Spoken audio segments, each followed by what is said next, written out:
ছুটির দিনের প্রচারণার খবর জানাতে সিরাজগঞ্জ থেকে যোগ দিচ্ছেন সহকর্মী সাজিরুল সঞ্চয়। সঞ্চয়, ছুটির দিনে প্রচারণা কতটা জমেছে জানাবেন, সবশেষ কি তথ্য আছে আপনার কাছে?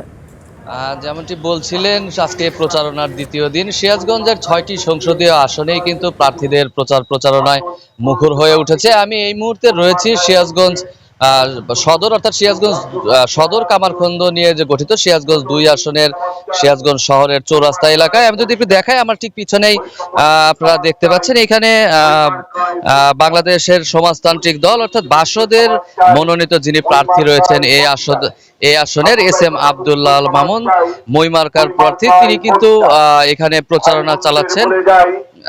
আজকে পাশাপাশি একই রকম ভাবে কিন্তু সিরাজগঞ্জের অন্যান্য যে আসনগুলো সেগুলোতেও কিন্তু প্রার্থীরা প্রচারণা চালাচ্ছেন। বিশেষ করে সিরাজগঞ্জে যে ভ্যাবিওয়েট প্রার্থীরা রয়েছেন, অর্থাৎ সিরাজগঞ্জ ২ আসনের যিনি বিএনপির প্রার্থী রয়েছেন, বিএনপির জাতীয় স্থায়ী কমিটির সদস্য ইকবাল হাসান মাহমুদ টুকু, তাকেও কিন্তু আজকে আমরা দেখেছি সকাল থেকে বিরামহীনভাবে প্রচারণা চালাচ্ছেন সদর উপজেলার বিভিন্ন জায়গায়। একইভাবে বাংলাদেশ জামায়াতে ইসলামীর কেন্দ্রীয় সহকারী সেক্রেটারি জেনারেল সিরাজগঞ্জ ৪ আসনের প্রার্থী মাওলানা রফিকুল ইসলাম খান রয়েছে, তিনিও কিন্তু তার নির্বাচনী এলাকায় আজকে প্রচারণা চালাচ্ছেন।